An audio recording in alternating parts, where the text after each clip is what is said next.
comenzar con una conferencia muy importante. Estamos muy felices, muy honrados. Como programa de desarrollo humano de la Flaxo, yo además integrante del Consejo Académico de Flaxo Argentina, le damos la bienvenida a Edi Haas Vázquez.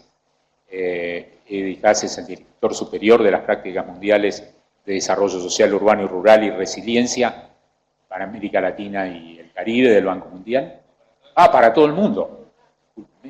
Para todo el mundo. También América Latina, parte del mundo.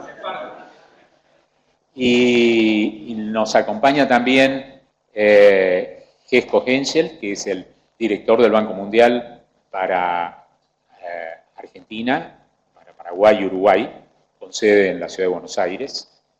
Entonces le damos la bienvenida, te damos también la bienvenida a ti y a todo el equipo del banco. La verdad estamos muy honrados y agradecidos de que se sumen para la última conferencia. Hemos tenido 3 a lo largo de los 4 días y es muy relevante porque Edi Haas Vázquez va a presentarles lo que es el último informe en el cual su área ha estado comprometida, que es Latinoamérica indígena en el siglo XXI. Muchos de ustedes, gran parte de América Latina, tiene sangre indígena. Sabemos, quienes trabajamos en temas de desarrollo humano, que gran parte de nuestros países son los pobres de los pobres, son los excluidos históricos, y en ese carácter, en su condición, deberían ser los sujetos prioritarios en cualquier tipo de orientación de política pública. Tomando una lógica de uno de las personas que yo conocí hace muchos años cuando trabajaba en UNICEF, que se llama Francesco Tonucci, que decía, nuestra línea de construcción de ciudadanía deberían ser los niños, que son siempre los olvidados. Si incluimos a los niños, estamos incluyendo a todos. Yo creo que, tomando esa misma analogía, el gran déficit que tenemos en todo el mundo, pero particularmente en América Latina, son los indígenas, los pueblos originarios, y tendríamos que hacer un esfuerzo para incluirlos.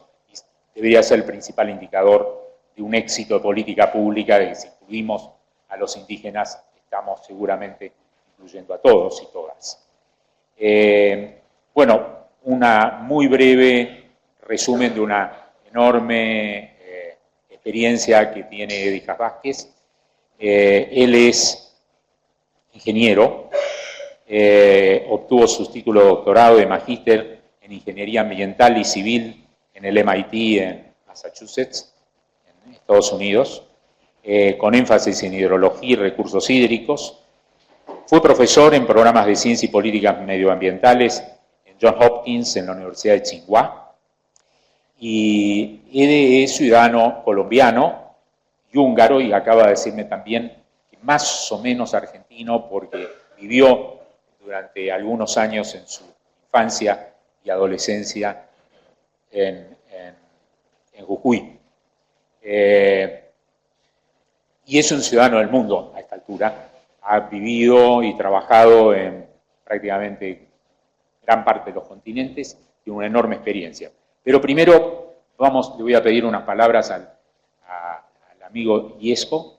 Él es economista y es el director del Banco Mundial, y si nos puedes convidar con algunas palabras, lo agradecemos. Muchísimo gusto, no solamente para agradecer a ustedes de tenernos hoy aquí, a Flaxo, a Pablo, a Luciano, realmente un gran gusto. Mi nombre es Gesco Henschel, soy el director del programa del Banco Mundial aquí en Argentina, Paraguay, Uruguay, y realmente es un placer de presentar este informe y esta temática a ustedes durante esta semana que yo he escuchado que están en Buenos Aires. Es la única vez, es solamente una semana durante toda la maestría.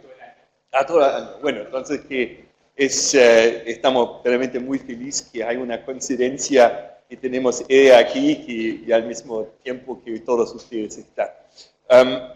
Bueno, para mí es mi segunda vez viviendo en Argentina. Nos conocimos hace más que 10 años, yo tenía pelo en este momento, creo. Y el tema indígena en Argentina, en el público, no es un tema tan visible, ¿no? que en otros países. Aunque Argentina, y esto es parte de los autores que este informe también muestra, Argentina es el séptimo país en Latinoamérica en cantidad de la población indígena, que son más o menos 1 millón de personas. Pero muchos de ellos viven, bueno, obviamente en Jujuy y Salta, el parte norteña, pero también muchos en los centros urbanos. Y aquí la visibilidad de las poblaciones indígenas están mucho menos. Entonces nosotros como organismo de desarrollo, sistemáticamente estamos tratando de incluir este aspecto indígena en todos nuestros proyectos que estamos financiando. Hay una gran parte de los proyectos que son de desarrollo rural, de desarrollo del norte, que está mucho más visible la población indígena, pero también lo estamos incluyendo, tratando de incluir este aspecto, y vos lo mencionaste, Pablo, tal vez este indicador de reducir el gap, que nosotros vamos a ver ahora, es el indicador lo más importante si hay una inclusión en sociedades latinoamericanas. Nosotros tenemos 2 proyectos urbanos nuevos que sí incluyen un outreach, metas directas para la inclusión de la población indígena urbana en estos proyectos. También tenemos un proyecto de modernización del Estado, entonces que hace todo, que es reforma del sector público, digitalización, y uno de los aspectos es un registro civil que estamos apoyando al gobierno de tener. Pero esto podría ser una barrera aún más grande para la población indígena de registrarse, de realmente estar captada en todos los sistemas. Entonces hay un outreach y hay algunos mecanismos especiales para que este registro no sea una barrera adicional. Entonces para nosotros es un tema absolutamente clave y bueno, estamos súper contentos que podemos discutir con ustedes hoy día este informe. Con esto lo paso a Ede para presentarlo. Ede, bueno, ya estuvo introducido, pero también estuvo antes que estaba el director de esta práctica urbana. Estuvo muchísimos años trabajando en Latinoamérica y en Argentina en todo lo que es desarrollo sustentable. Entonces, muchas gracias, Ede, a vos. Muchas gracias, Jesco. Un gran placer estar con ustedes hoy. Muchas gracias por la invitación a la facultad.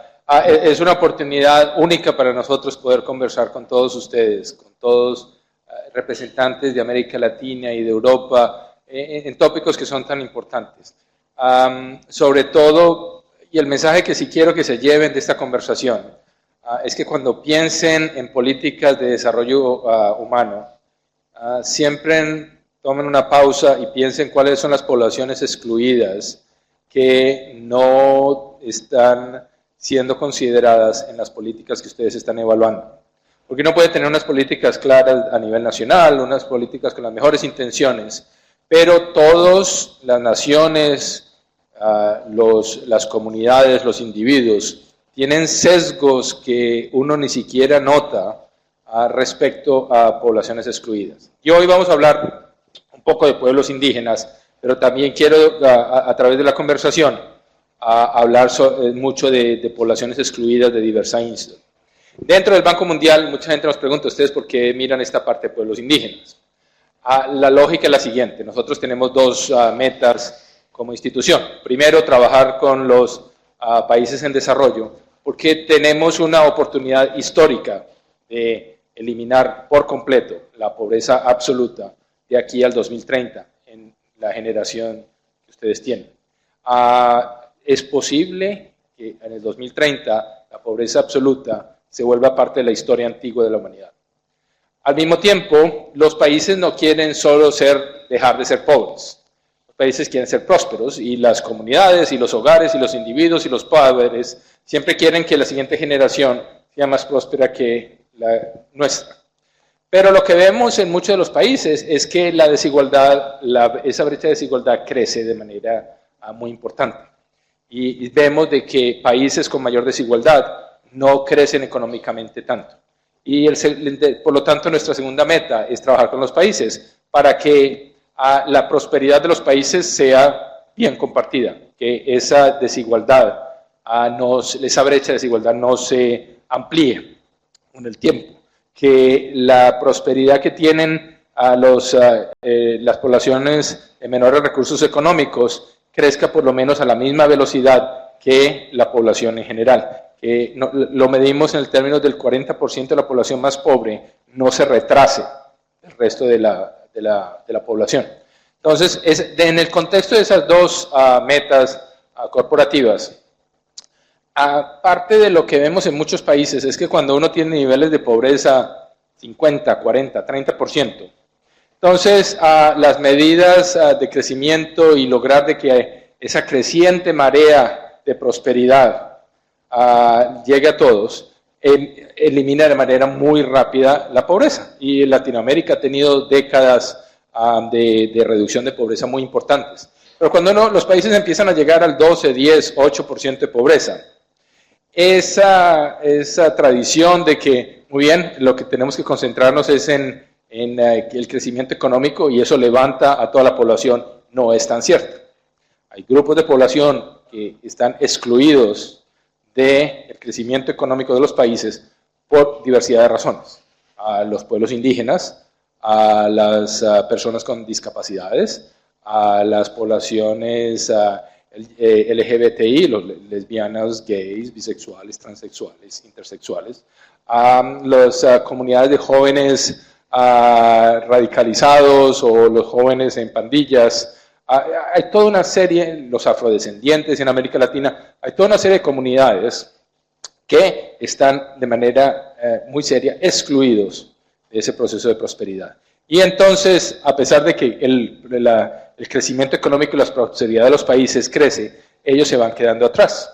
Y parte de hacer análisis como estos de los pueblos indígenas es poder analizar cuál es la situación real, cuáles son las brechas, en dónde se está reduciendo la brecha y en dónde no, y cuáles son las razones más específicas para poder influir en las políticas públicas en las que ustedes están trabajando para agregar ese lente de la exclusión.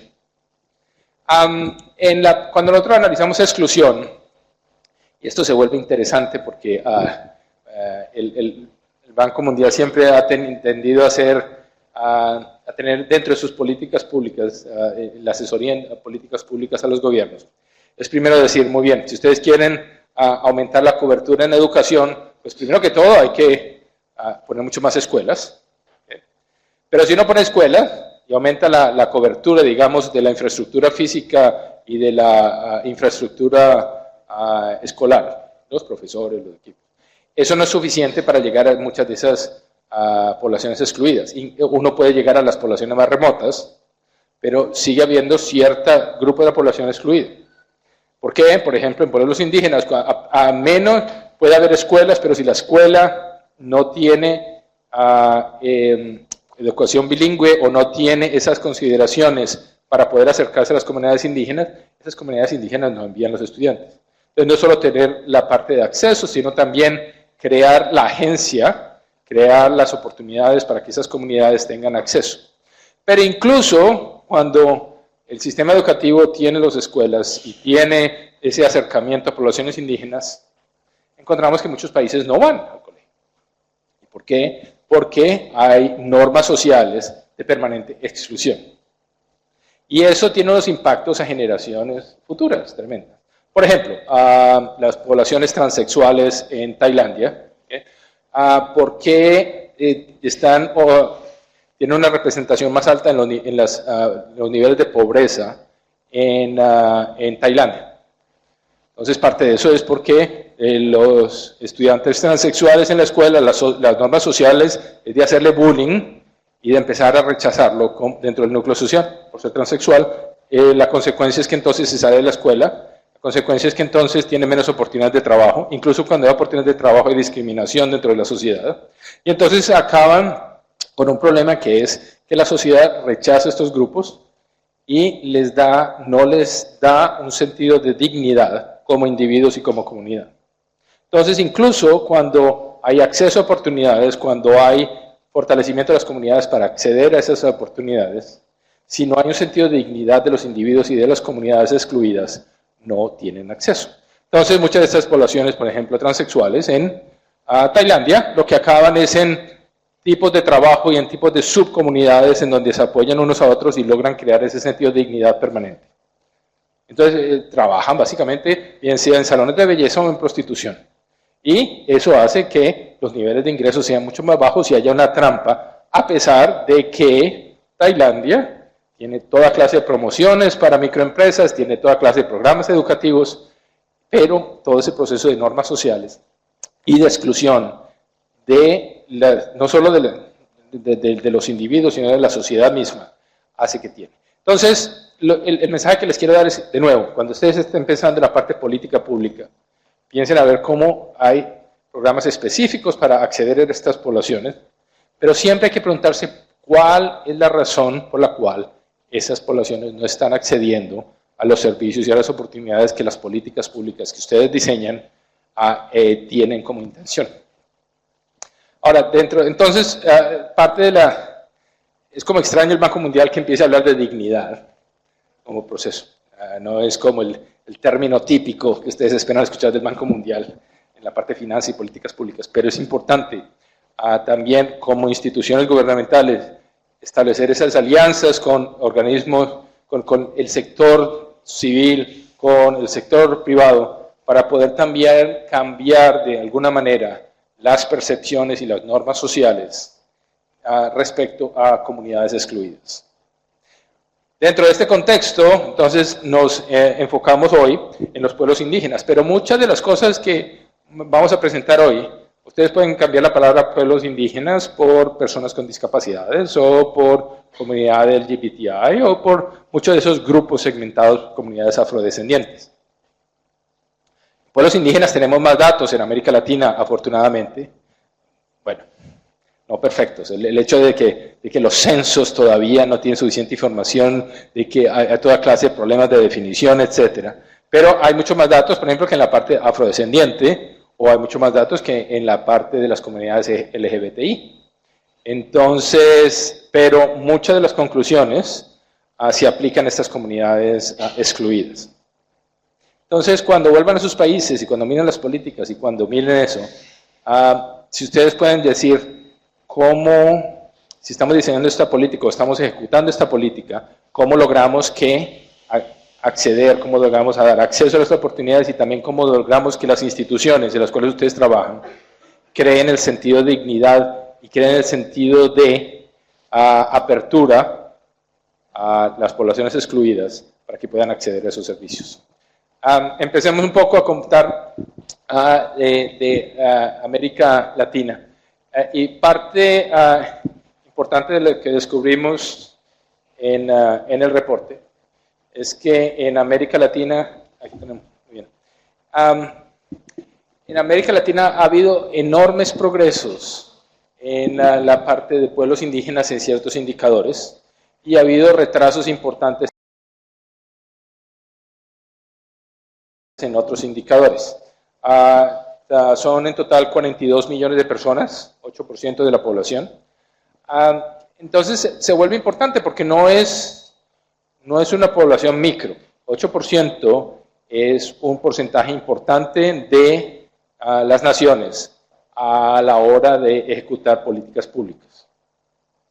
Y varía de país a país, pero al uno tener esa visión de exclusión, muchas de las cosas que vamos a estar discutiendo aquí no solo aplican a pueblos indígenas, sino a todos estos segmentos, y cuando uno agrega todas estas poblaciones excluidas, empieza uno a tener números de 10, 12, 15%, se vuelven poblaciones importantes para las políticas que ustedes tienen. Entonces, en este contexto en América Latina, la década pasada fue una década de gran prosperidad, pero estamos en años complicados en la región. Entonces, la pregunta es cómo lograr que los grandes avances que se han hecho en términos de indicadores de desarrollo humano para los pueblos indígenas no se pierdan.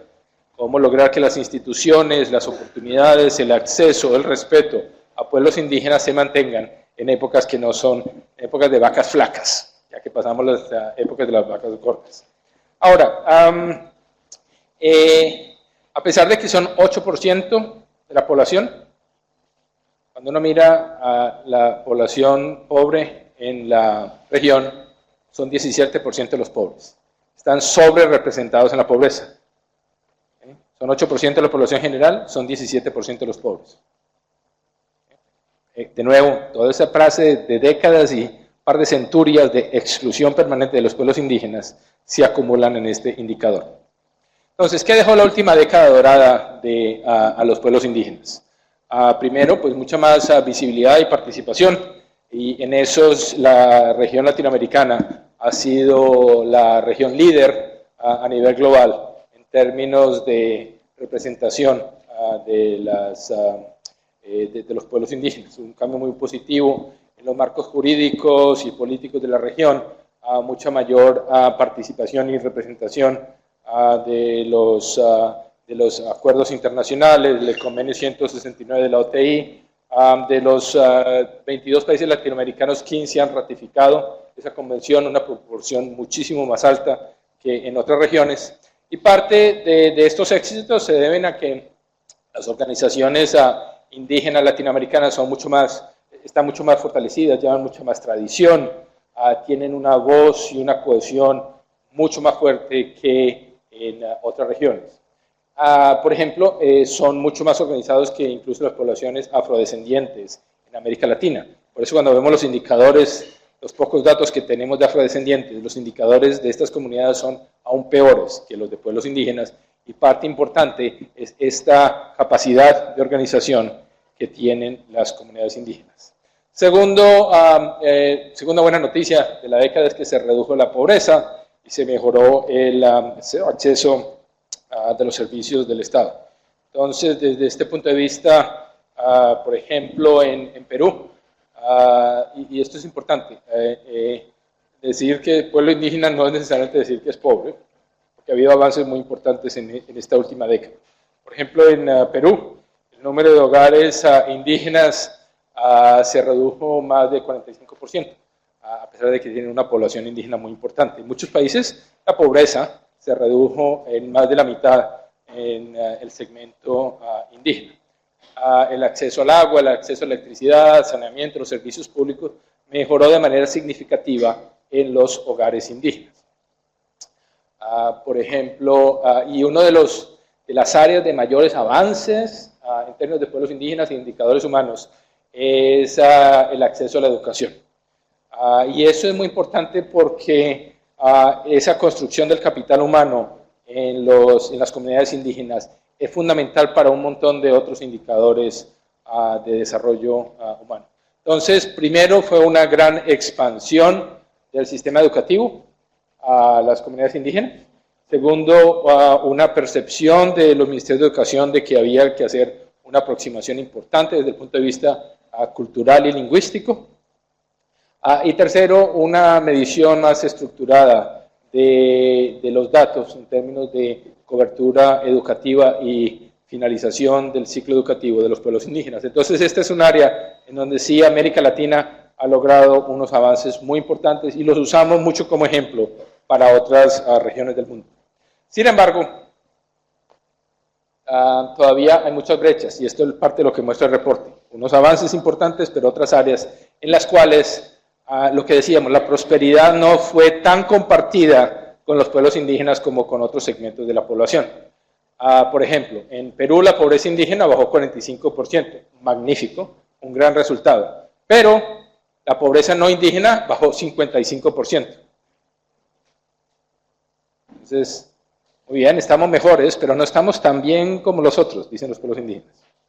Entonces, y es parte de, muy bien, está la prosperidad, el Perú, una gran prosperidad, los recursos naturales, aplicaron muy bien las políticas macroeconómicas muy estables, gran reducción importante de la pobreza, pero la brecha se amplía. Si comparamos, lo otro que es importante analizar en esta parte de comunidades excluidas es que todos nosotros y todos los individuos de la sociedad tienen características sociales acumuladas. Por ejemplo, no es lo mismo ser un hombre indígena que una mujer indígena. No es lo mismo ser una mujer indígena en una zona urbana que en una zona rural. No es lo mismo ser una mujer indígena en una zona rural con esposo que como jefe de hogar. No es lo mismo ser una mujer indígena jefe de hogar con hijos con discapacidades o hijos sin discapacidades. Entonces, la identidad social de cada uno de los miembros de la sociedad no es única, es una acumulación de identidades en ese sentido. Entonces, por ejemplo, en Perú, la probabilidad de vivir en condiciones de pobreza aumenta de acuerdo a la combinación de características de exclusión, de características de la población de exclusión que tiene uno. Por ejemplo, si el jefe de hogar es indígena, hombre, el hogar tiene un 15% de probabilidad más alta de ser pobre. Ahora, si además es la mujer la que es jefe de hogar, encima del 15% de retraso, se le agrega otro 6% de retraso. Si además el hogar tiene como jefe de hogar a una mujer indígena y está en una zona rural, entonces además del 15 y además del 6, se le agrega otro 26% de probabilidad de ser más pobre. Entonces, cuando ustedes piensen en la parte de política pública, no es suficiente pensar políticas públicas en el sector de desarrollo humano para pueblos indígenas, sino es esa combinación de pueblos indígenas, mujeres indígenas en zonas rurales, toda esa combinación. En ese sentido. ¿Qué más? Aparecen nuevas formas de exclusión, y esto es interesante porque aparecen sesgos importantes. Por ejemplo, la imagen que ustedes tienen de pueblos indígenas en sus países. ¿Cuál es la imagen típica que uno tiene de pueblo indígena en el país?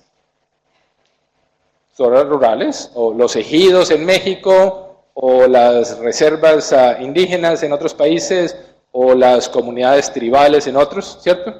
Esa es la imagen que uno tiene, tradicional, la imagen general de la sociedad. ¿Cuál es la proporción de los pueblos, de los individuos indígenas que viven en zonas urbanas en Latinoamérica? A ver, números. Adivinemos. 60. El sesgo, pero uno le pregunta, pregúntale a sus mamás, ¿cuál es la proporción? Ellos, pues, pueblos indígenas, gente indígena en las ciudades, 5%, ¿no? 49% de la población indígena en América Latina vive en ciudades. Entonces, eso es muy diferente. Exacto. Entonces, y la problemática se vuelve completamente diferente cuando uno tiene personas indígenas en las zonas urbanas. Por ejemplo, 1 de cada 3 indígenas vive en barrios marginales. La proporción es muchísimo más alta que el resto de la población. La probabilidad de que un hogar indígena en una zona urbana no tenga electricidad y tenga piso de tierra en zonas urbanas es 6 veces más alta que un hogar no indígena. Entonces, esa migración a ciudades refuerza de manera muy importante la exclusión que sufren estos hogares indígenas.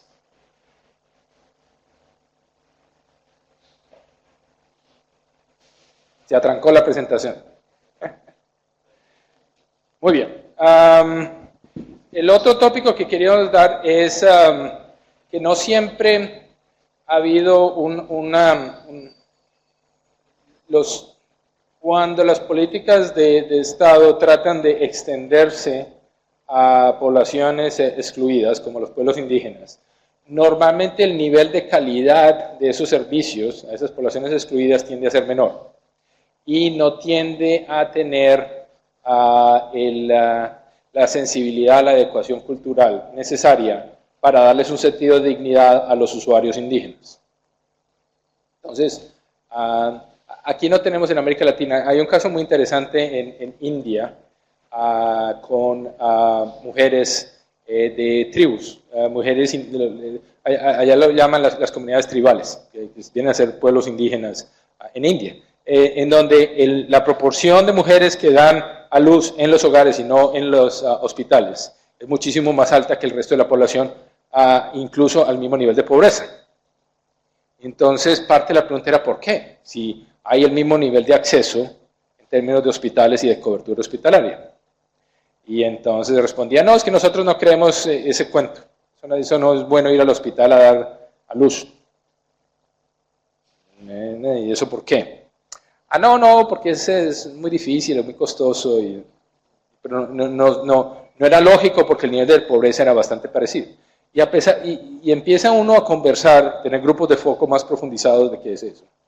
Y empieza uno a entender que el nivel de respeto con que tratan a las mujeres en los hospitales cuando son de comunidades tribales es muchísimo menor. Entonces, el sentido de dignidad que tienen al atravesar la puerta del hospital se destruye por completo. Entonces, prefieren estar con una partera en casa a tener que sufrir las humillaciones en el hospital, a pesar de que está el acceso al servicio, a pesar de que hay políticas públicas de libre costo para poder acceder a esas poblaciones. Entonces, lo mismo pasa en muchos aspectos en América Latina. Se expandió la escuela primaria, la parte de educación, enorme, pero lo que es interesante es que no necesariamente se han hecho los suficientes avances en la adecuación cultural y lingüística. Por ejemplo, cuando un niño indígena va a la escuela, menos del 32% habla una lengua indígena al terminar la escuela. Se termina, dejan de hablar, su idioma nativo, su lengua nativa, y empieza un proceso de completa transformación cultural y pérdida de esa diversidad tan importante que tienen. Cuando vienen a completar la escuela secundaria, menos del 5% de esos estudiantes indígenas hablan su lengua original. Y al terminar la universidad, menos del 2% hablan la lengua indígena. Una pérdida completa de esa diversidad cultural, porque el sistema educativo no tiene ese diseño y esa aculturación y ese respeto por la diversidad de acceso a todos esos procesos. Ahora, ¿qué podemos hacer? Hablemos un poco de soluciones, y esto es importante, y parte del diálogo que me gustaría tener con ustedes al final de esta exposición es ideas, experiencias que ustedes tengan en sus países, retos que están teniendo en sus países para poder tener políticas públicas que accedan a estas poblaciones marginales, incluidas los pueblos indígenas.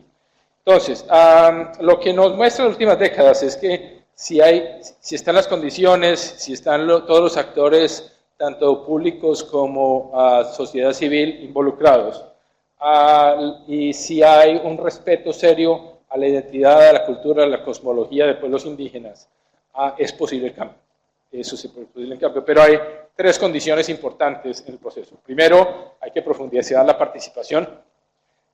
Si no hay participación de los pueblos indígenas o de esas comunidades excluidas en el diseño, en la implementación, en la evaluación de políticas, efectivamente las organizaciones tienden a traer unos sesgos completos y no hay un nivel de pertenencia y de apropiación por parte de las comunidades indígenas de esos programas. No se sienten de que están los programas dirigidos a ellos y por lo tanto en muchos casos deciden no participar. No acceder a la escuela, no acceder al hospital, no acceder a todo eso. Segundo, es importante trabajar en la adecuación cultural de los servicios. No es lo mismo proveer servicios de salud, de educación, de oportunidades de empleo, de acceso a todas cosas a comunidades no indígenas que a comunidades indígenas. Y eso es difícil porque requiere una transformación de las instituciones en las cuales ustedes trabajan. Requieren un entendimiento no solo de un cambio de las políticas, pero sino también un cambio de las actitudes y de las normas sociales que tienen ustedes como individuos en esas organizaciones. Entonces, una ecuación de mala calidad y que no tenga esa sensibilidad cultural, no solo limita las oportunidades de los niños indígenas de insertarse luego en el mercado, sino que perpetúa la exclusión por generaciones.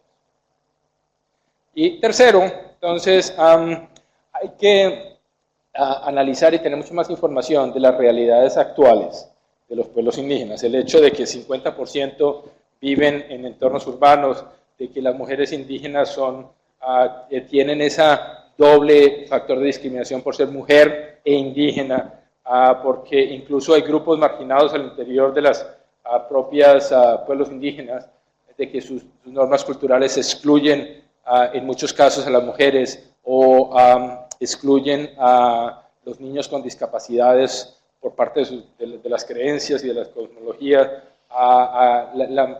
la manera como se relacionan con los ancianos dentro de las comunidades es diferente y a veces es exclusiva, a los ancianos con distinta identidad sexual, también hay, o sea, no es que las comunidades indígenas tengan todo perfecto, también hay que entender cuáles son los factores de exclusión dentro de esas mismas comunidades indígenas para poder llegar a los más marginales dentro de los marginales. ¿Okay? Y por último, hay poblaciones indígenas que están en aislamiento voluntario y hay situaciones de contacto inicial que requieren una sensibilidad especial y que a pesar de ser poblaciones muchísimo más pequeñas, hay países en los cuales se está empezando a trabajar de manera muy seria en cómo hacer esos primeros contactos iniciales de una manera que sea respetuosa y no destructiva. Así que 2 o 3 mensajes que les quiero dejar de esta conversación. Primero, se han hecho unos avances enormes en América Latina en términos de los indicadores de desarrollo humano de los pueblos indígenas. Hay otros indicadores en los cuales las brechas se han ampliado mucho a pesar del progreso. Tercero, cuando ustedes trabajan en políticas públicas, siempre piensen cuáles son las poblaciones excluidas que no están, a las cuales esas políticas no les están llegando. Cuarto, no es solamente pensar en pueblos indígenas, sino en la multiplicidad de identidades de las subpoblaciones. Y por último, es una situación muy cambiante en América Latina, el hecho de que haya más individuos indígenas en zonas urbanas que rurales. Cambia por completo la ecuación en términos de oportunidades de acceso, de exclusión en ese sentido. Muchísimas gracias por la oportunidad.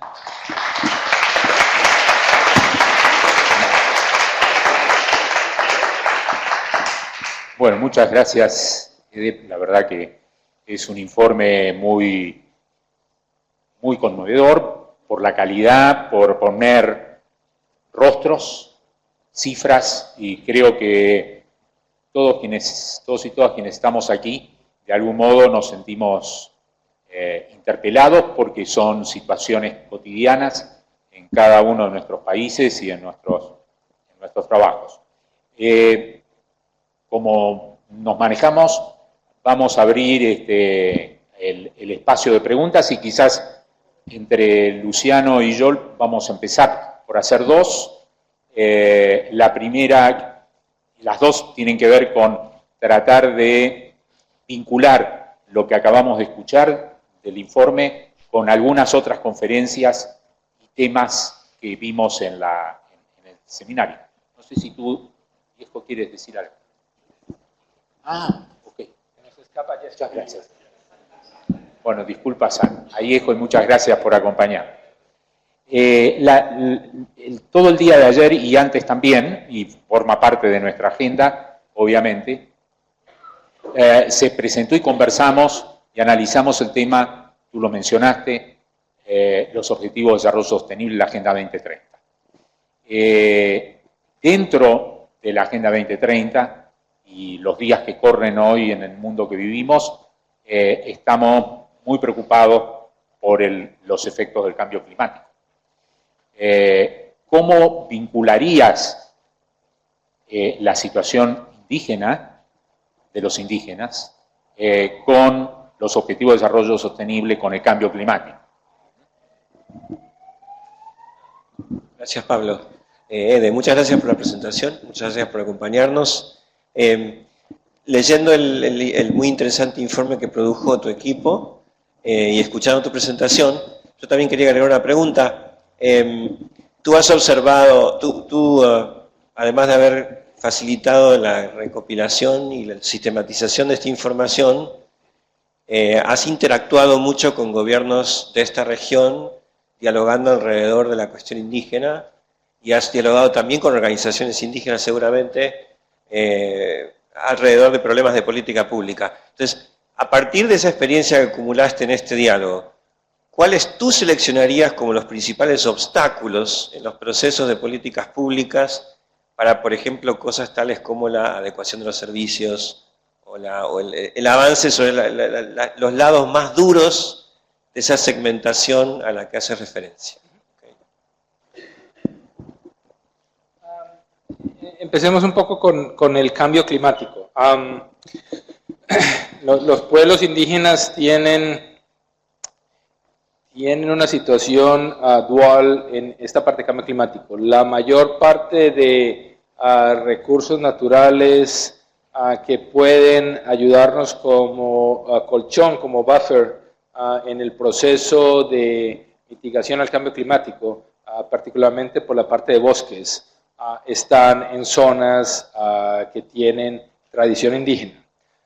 No necesariamente, el problema es que no necesariamente estas comunidades indígenas tienen claridad sobre la tenencia de la tierra. Entonces, mucho de lo que nosotros trabajamos dentro del Banco Mundial son programas de clarificación y de tenencia de la tierra y de la propiedad en términos que sean muchísimo más claros para los pueblos indígenas y para eso. Por muchas razones, porque si no hay esa claridad, entonces hay permanentes abusos respecto a los pueblos indígenas, hay menos apropiación de las comunidades indígenas respecto a las inversiones y la protección de esos recursos naturales. Tercero, hay unas enormes tensiones, porque también en muchas de esas áreas hay un enorme potencial agroindustrial o minero. Por ejemplo, uno de los grandes retos de la producción de palma en Indonesia tiene que ver con el hecho de que la mayor parte de las áreas más efectivas para esa producción están en zonas de pueblos indígenas. Entonces, primero, ese papel fundamental de los pueblos indígenas por tener esa relación con ecosistemas que son muy importantes para la mitigación del cambio climático es el punto primero. Segundo, por ser de las poblaciones más vulnerables, empiezan a sufrir de manera muy importante los impactos del cambio climático.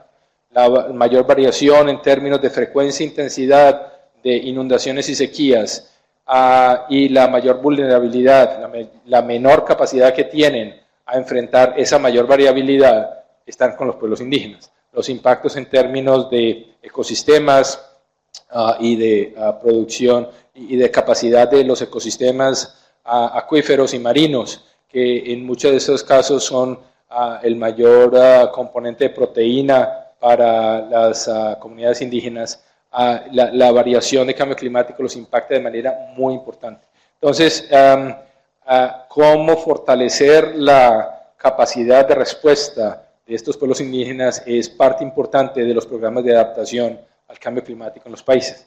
Por último, la importancia de tener a los pueblos indígenas en las mesas de discusión y de negociación de los procesos de cambio climático, tanto a nivel internacional, pero más importante aún a nivel nacional, es fundamental. Como decíamos, a la hora de diseñar programas, el tener a la participación de los pueblos indígenas y de otras comunidades excluidas en el diseño, en la implementación, en la evaluación, en el monitoreo, en la modificación y mejoramiento de esos programas es fundamental. Un poquito, ¿cuáles son las barreras que veo yo en América Latina? Primero, empecemos por el lado positivo. Comparado con 10 años atrás, veo a los gobiernos muchísimo más conscientes de la necesidad de tener programas especiales a estas comunidades para poder lograr las metas que tienen todos estos países de erradicar la pobreza y subir los indicadores de desarrollo humano. Entonces, como ya han resuelto muchísima parte de esos problemas y de esos retos en las poblaciones generales, la siguiente generación de problemas tienen que ver con eso. Retos importantes. Por la parte de pueblos indígenas, otra ventaja es que los pueblos indígenas están muchísimo mejor organizados a nivel nacional y a nivel continental. Las organizaciones tienen una gran capacidad, han sido un par de décadas muy importantes de fortalecer esa capacidad y de fortalecer los vínculos. Y en muchos de estos procesos hablan con una sola voz y tienen unos procesos muy estructurados de venir a mesas de discusión, de regresar a sus bases, de tener las discusiones con las bases y volver a las mesas de discusión. Eso es muy positivo. Eso no tienen otros grupos necesariamente, como los afrodescendientes, que tienen problemáticas similares. Retos.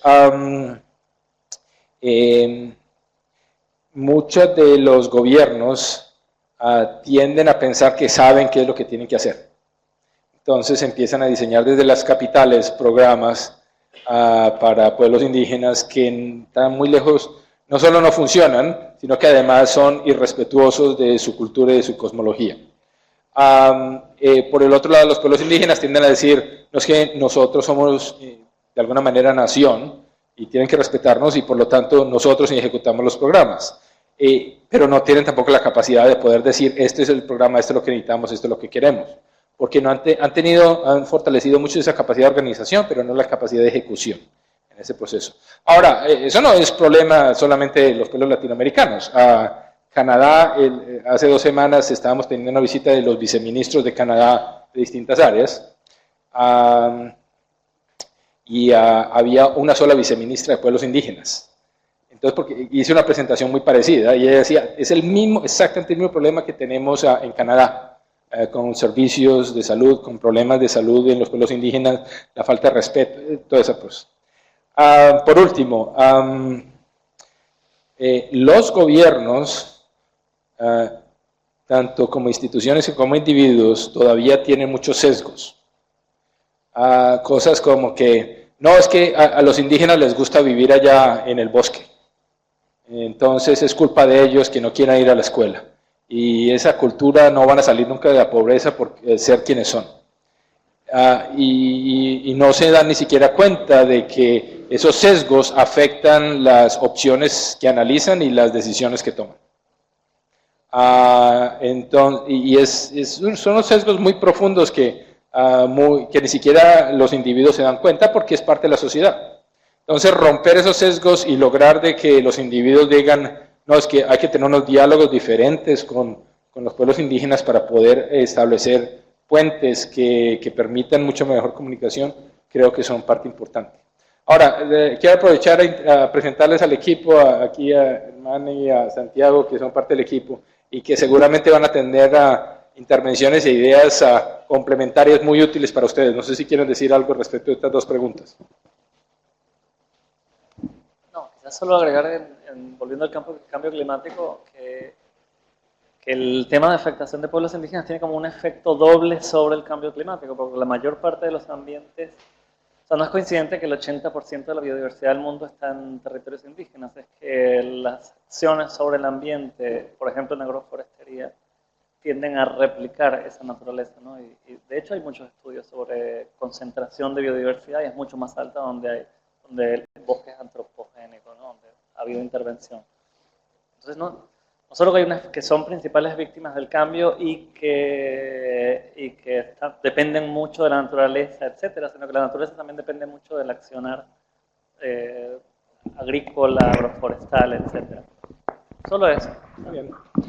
¿Por qué no usamos ese móvil y así yo puedo quedarme con este y contestar preguntas? Bueno, abrimos ahora un set de preguntas. Uy, un montón de preguntas, muy bien. Por allí.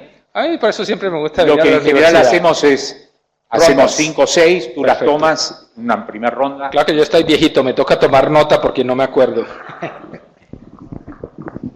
Bueno, yo quisiera señalar sobre este tema del cambio climático y la protección de recursos naturales y biosfera, zonas de preservación ambiental, etcétera. Quiero hablar de un caso muy particular, que es el caso de Colombia y especialmente de la Sierra Nevada de Santa Marta, donde hay 4 comunidades indígenas que son las más importantes del territorio. La Constitución colombiana permitió una figura en donde la participación indígena es importante en este tema y se llama la consulta previa. O sea, cualquier intervención industrial, energética o turística pasa por la consulta de estas comunidades. Y si estas comunidades le responden al Estado que no están de acuerdo con esos proyectos, no se puede hacer absolutamente nada. Se preserva lo que ellos llaman sus territorios ancestrales, su línea negra, etcétera, y es una manera eficaz de empoderar a las comunidades indígenas en la protección del medio ambiente y no dejarlo exclusivamente en manos de las instituciones y funcionarios del Estado.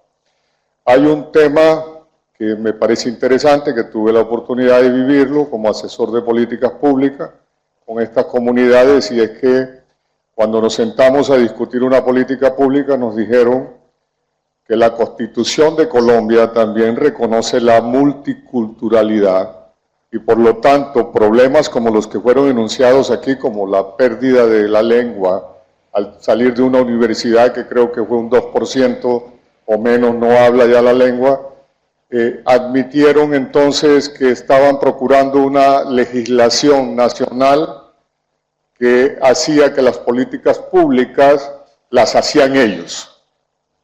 De tal manera que el dinero para la inversión de las políticas sociales quedó en manos de ellos y las políticas las hacen ellos. Ahora, la pregunta que quiero hacer es muy corta.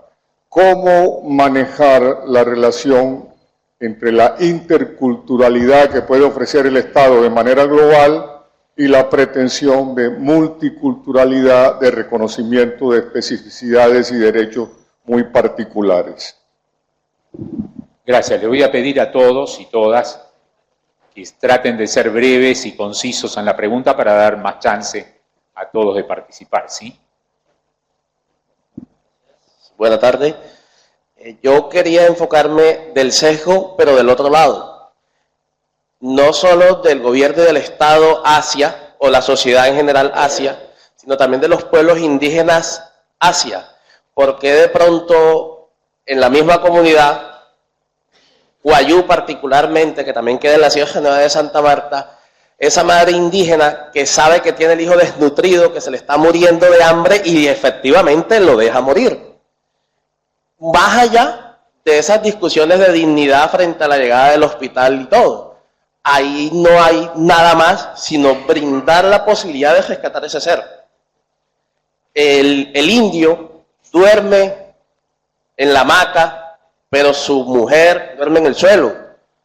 Esos problemas culturales ancestrales de que, por ejemplo, en los Embera, una población también, en un pueblo indígena en Colombia también, desde los 12 años, 13 años están teniendo hijos. 6, 7, 10, 12. ¿Cómo también ese sesgo va en la contraparte? Por aquí.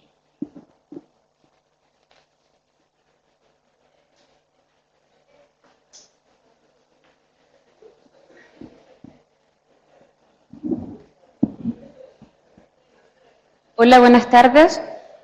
Bueno, mi duda y una reflexión que viene parte desde que vi el título de la ponencia y de la presentación, y es ¿por qué acuñaron el término indígenas para referirse a pueblos originarios, en el sentido de que igual indígenas tiene una concepción y una carga histórica, y ustedes como Banco Mundial y como organismos también sientan bases y precedentes y lineamientos para otros estudios, y sabiendo que el lenguaje constituye realidades, yo creo que sería a lo mejor una buena idea generar un cambio del lenguaje también.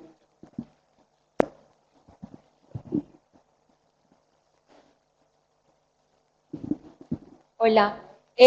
Pensando un poco en este tema de otros pueblos o otros grupos que también han sido excluidos, en Colombia, por ejemplo, ¿cómo manejar esta tensión que existe entre las comunidades campesinas que no son reconocidas por el Estado como sujetos de derechos, como sujetos históricos, y todas las políticas que se han orientado a la protección un poco y a la promoción de los derechos de los indígenas, especialmente en el tema territorial? porque ahorita cuando hay enfrentamientos por el tema territorial, digamos que las comunidades campesinas siempre terminan siendo las perjudicadas en la disputa.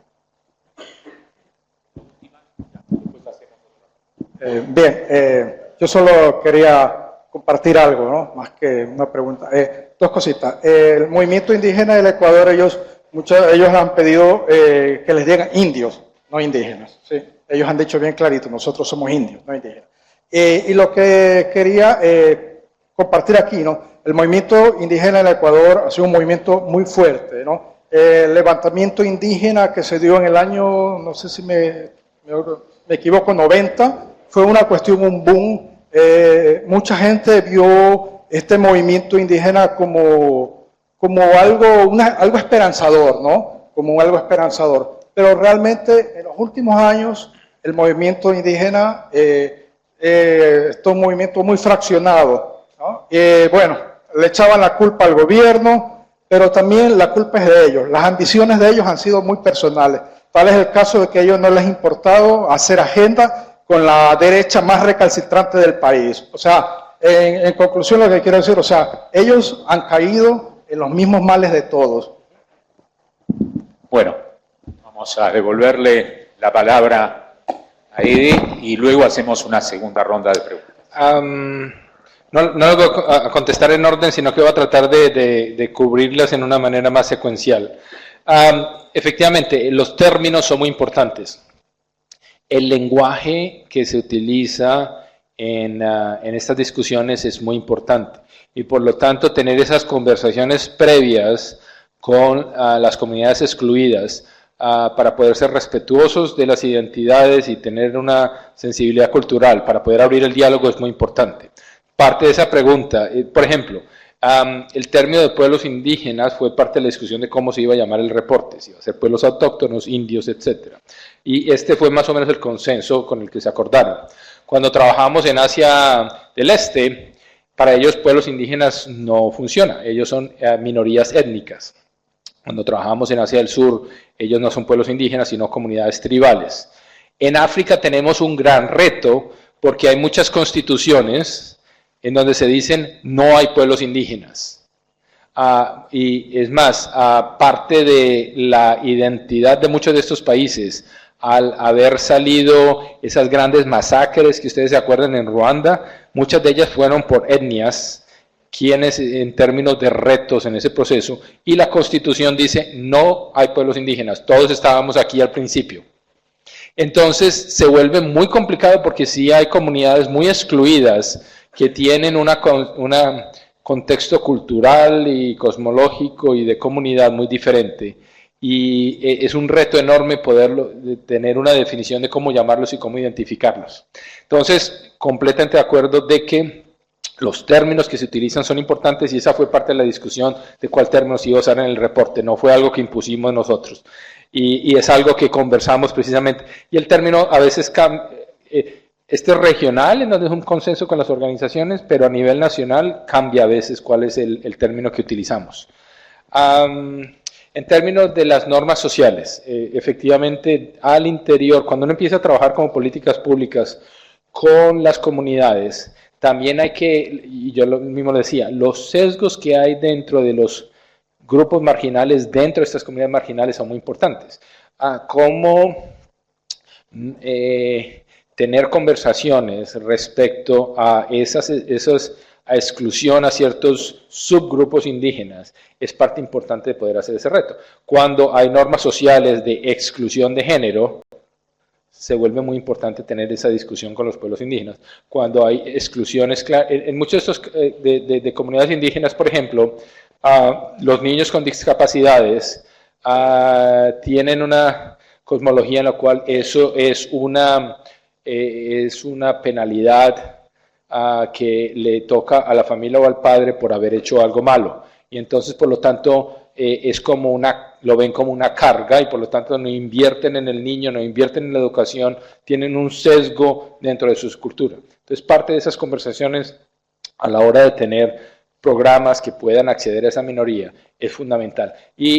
Pero es una conversación que no es fácil porque cómo tener esos diálogos que no se vean de manera impositiva de nosotros como gobierno vamos a imponer unas normas sociales en esas normas sociales, pero al mismo tiempo demostrar de que esos sesgos dentro de la comunidad no son justos con esos grupos excluidos dentro de la comunidad. Esa es parte importante del diálogo y no hay por qué tenerle miedo a esas conversaciones. Hay que tener unas conversaciones muy claras. La tensión entre diferentes subgrupos excluidos es bien importante. Incluso parte de la dificultad que hemos tenido en muchos de estos diálogos es que las organizaciones de personas con discapacidades, las organizaciones LGBTI, las organizaciones de pueblos indígenas, no necesariamente quieren trabajar unos con otros en procesos de cambio de políticas nacionales. Quieren tener sus agendas individuales como parte de procesos para poder hacer el cambio.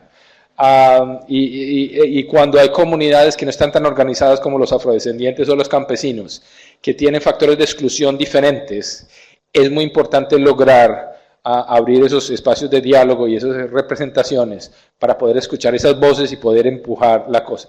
Pero es innegable que siempre va a haber tensiones entre esos diferentes grupos excluidos por abrir espacio y porque a la hora de tratar de hacerle frente a esas exclusiones que han estado ahí por décadas o centurias, entonces la situación no es tan fácil. De nuevo, la recomendación es entrar con unos objetivos claros de qué es lo que se quiere lograr con la política pública al final y cuáles son los factores de exclusión que se quieren cambiar. Y por lo tanto, cuáles son los actores que tienen que ser partícipes del proceso de formulación y ejecución de esas políticas. También ayudar a fortalecer comunidades excluidas para que se organicen y tengan suficientes capacidades y se vuelvan mejores interlocutores a la hora de tener esas conversaciones y no simplemente reflejar esa exclusión en una actitud combativa y de rechazo a las instituciones nacionales. Otra cosa que pasa mucho y que es importante para ustedes a la hora de analizar políticas públicas e interacción con comunidades es que hay en ciertas organizaciones hay captura por ciertos individuos o élites dentro de la comunidad. En el sentido de que hay veces que, y eso hemos visto en muchos proyectos de desarrollo, los grupos que dirigen a las comunidades no necesariamente tienen una visión de equidad y de respeto dentro de la comunidad. En unas sí y en otras no. Entonces hay que tener una gran sensibilidad para poder saber cómo tener procesos de participación que no excluyan o a las mujeres o que no excluyan a los grupos de diferente orientación sexual dentro de las comunidades indígenas. Eso es un arte y es una cosa que hay que hacerlo de manera muy sensible y tener un muy buen olfato de saber si los representantes traen en realidad las voces. Y lo que hemos visto, lo que exploramos mucho entre el Banco Mundial es cuáles son los procesos que tienen estos líderes en términos de tener conversaciones, ir a sus bases, tener procesos de diálogo con las bases y volver a las mesas de conversación. Si uno ve que esos procesos son claros e inclusivos, entonces uno tiene mayor confianza de que no hay tanta captura de élite dentro de las comunidades indígenas. Y por último, el gran reto en muchos países es efectivamente si las comunidades indígenas tienen concepto de pueblo o nación dentro de ellos mismos. Por ejemplo, en Canadá son nación. Entonces, la cosa se vuelve aún más complicada porque no es el Estado proveyendo servicios a las comunidades indígenas, sino es incluso negociación entre naciones dentro del país. Y hay muchas comunidades indígenas cuya visión de comunidad es visión de nación. Nosotros estábamos aquí, nosotros tenemos este espíritu, nos gobernamos con ciertas reglas y hay constituciones que dan esa posibilidad. Tienen sistemas de justicia diferente, tienen sistemas de desarrollo diferente, en cuyo caso parte importante es apoyar al fortalecimiento de esas comunidades con reglas claras de inclusión, con reglas claras de transparencia y con respeto mutuo en ese sentido para poder lograr cambios importantes dentro de las comunidades. dar recomendaciones generales a toda América Latina es muy complicado en ese sentido, pero sí hay que entender no solo la situación de hoy, pero también la situación a futuro en términos de instituciones, de responsabilidades y de relaciones con pueblos indígenas. Hermano. No, quizás yo pensaba que quizá vale la pena aclarar por algo que tú mencionaste, que este estudio fue desarrollado en paralelo a un proceso de diálogo con organizaciones indígenas de toda la región, principalmente con la red Aviala, que reúne más de 40 organizaciones de todos los, bueno, incluida Argentina, todos los países de la región. El estudio además fue validado a lo largo del proceso, desde el diseño hasta las conclusiones fueron validados con ellos en varias reuniones, en Washington, en Nueva York, en Panamá. O sea que muchos de los conceptos, de hecho hubo insumos que de cierta manera nos han enseñado un montón en el Banco Mundial, como el tema de la pobreza. Nuestro enfoque original, siendo banco, estando lleno de economistas, es hacer análisis de pobreza y en ciertas poblaciones indígenas genera un conflicto, porque no necesariamente la pobreza monetaria es la principal variable de vulnerabilidad. Entonces, lo que las organizaciones indígenas nos impusieron en el estudio fue tomar un enfoque de vulnerabilidad que permite integrar otros aspectos, como por ejemplo el derecho de la tierra. En una comunidad indígena en Amazonas, en la selva amazónica, por ahí la pobreza monetaria no significa mucho, pero la inseguridad de su tierra los convierte en muy vulnerables, ¿no?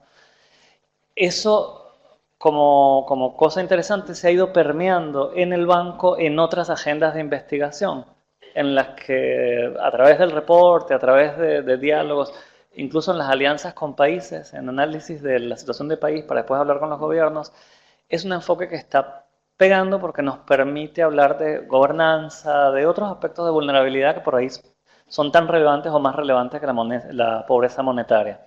Entonces solo esa nota, porque me parece importante que sepan que esto es parte de un diálogo que todavía está en marcha con organizaciones indígenas en toda la región. Efectivamente, porque lo que queríamos lograr no era hacer un reporte en Washington que analizara datos, sino empezar un proceso de fortalecimiento de las relaciones con pueblos indígenas.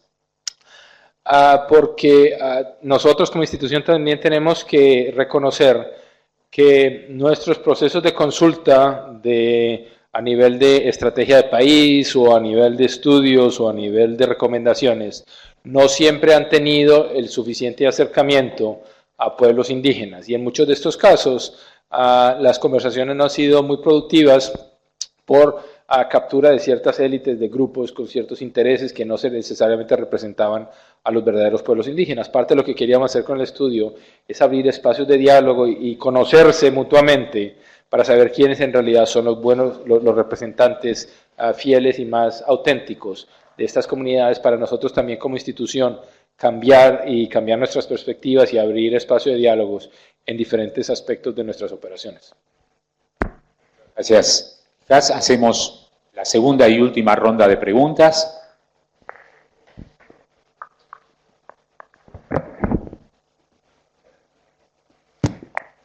Muy buenas tardes. Verónica Meléndez de Santa Marta, Colombia. Allí en Santa Marta se ubica la Sierra Nevada, que es territorio con una alta población indígena. Y quisiera hacerle más que todo un comento particular, es un comento que proviene de las ciencias sociales y es precisamente esa dualidad entre lo territorial y la globalización. En estos momentos nosotros todos presenciamos un espacio nuevo de rupturas hacia lo cultural, de rupturas hacia lo territorial. Incluso los medios de comunicación, las nuevas tecnologías nos permiten pues esas rupturas. Entonces, en esa medida, cuando estudiaba antropología, soy antropóloga de la Universidad del Magdalena, se dieron muchas discusiones sobre la definición de respeto. ¿Qué es respeto? Mantener aquellas prácticas culturales de los pueblos originarios, de los pueblos indígenas, como se quiera definir, o entrar a lo que usted llamaba una idea de justicia, ya sea vista desde John Rawls o vista desde Martha Nussbaum, que lo trata ampliamente en varios de sus escritos, y es precisamente algunas consideraciones que nosotros tenemos sobre, por ejemplo, los patrones de consumo que tienen los pueblos indígenas y de su consumo energético, de su consumo calórico, de cómo eso entra a operar frente a lo que nosotros consideramos debe ser una buena nutrición, O, por ejemplo, en el caso que el compañero también de Santa Marta mencionaba, o en el caso de que el profesor Pallares también mencionaba, es cómo las prácticas culturales que se dan al interior de ciertos pueblos indígenas pueden ir en contradicción con aquellos que nosotros consideramos como justos.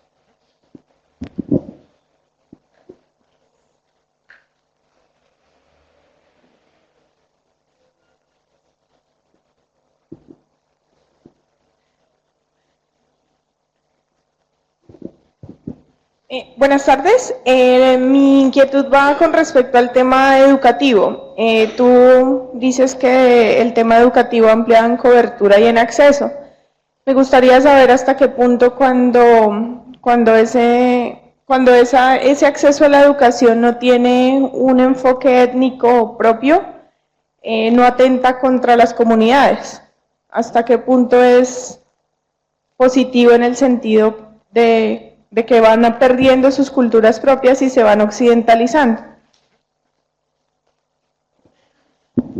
¿Alguna otra? Bueno.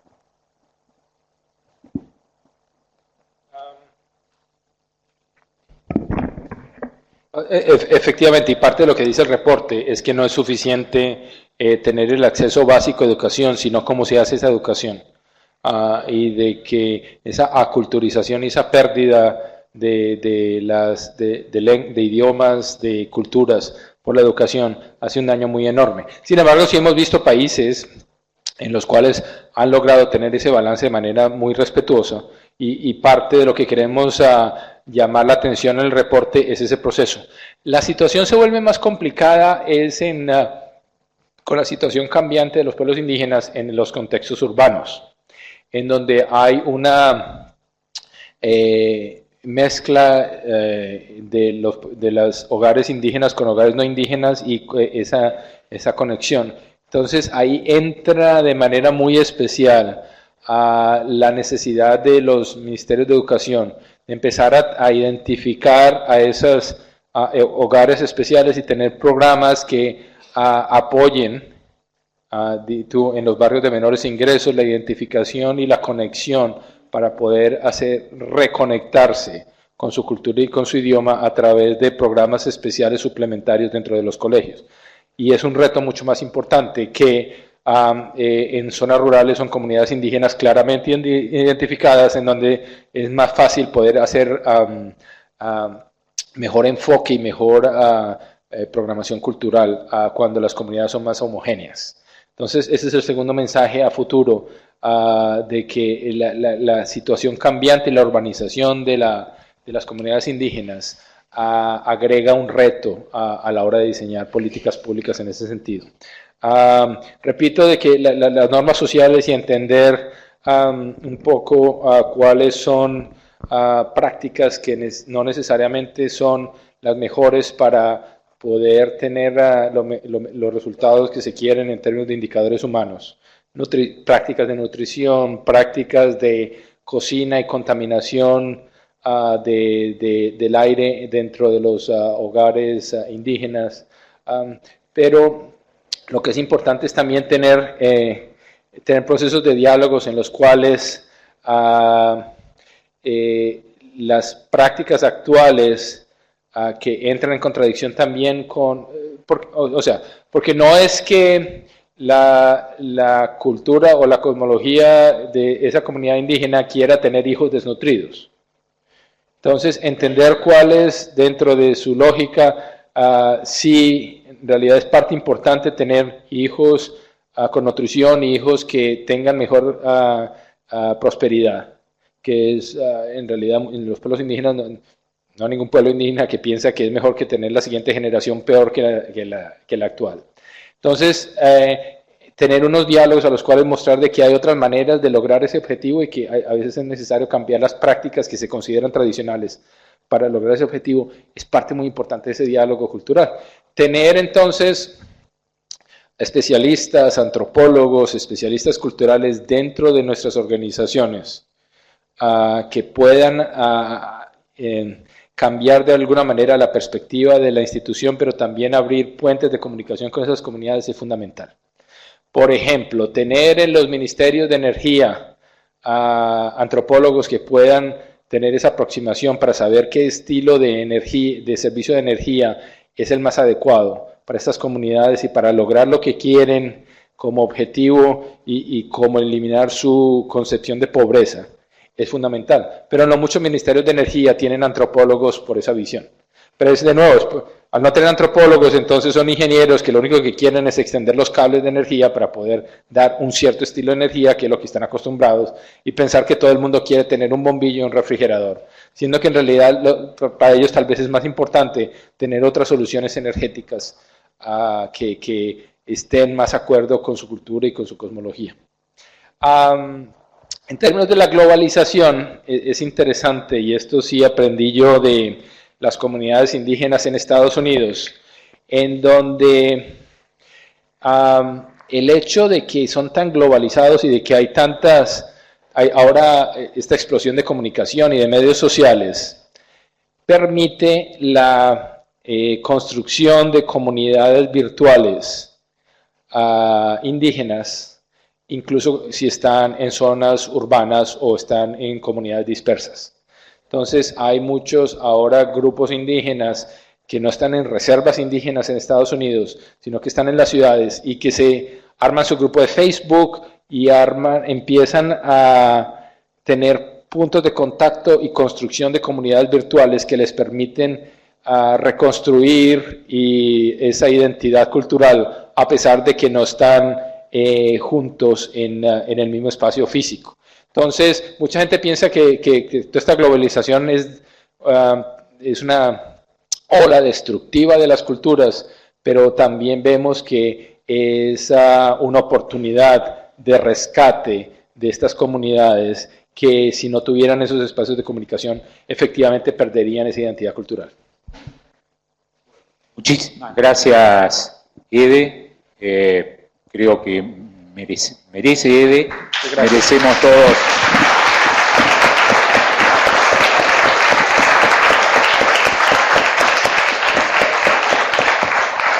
Muchísimas gracias por su tiempo, muchísimas gracias por la invitación. No, al contrario. Y espero que recuerden esta charla, que cuando regresen a sus países, no solo en pueblos indígenas, sino en comunidades excluidas de todo tipo, cómo lograr que las políticas públicas en las que están trabajando y en las que están influyendo reflejen esa diversidad. Antes de irnos, dos pequeños mensajes que reiterando el agradecimiento. La primera es que los colegas del banco han traído ejemplares, posiblemente no alcancen para todos, de este informe, así que están aquí para que se lo lleven. La segunda es agradecerle muy particularmente a un compañero de ustedes y nuestro, que es Santiago Cialaba, trabaja en la oficina del banco y fue el facilitador de la posibilidad realmente única de haber tenido la chance de escuchar a Ede Haas presentando el informe que su equipo acaba de realizar para la región. Así que muchas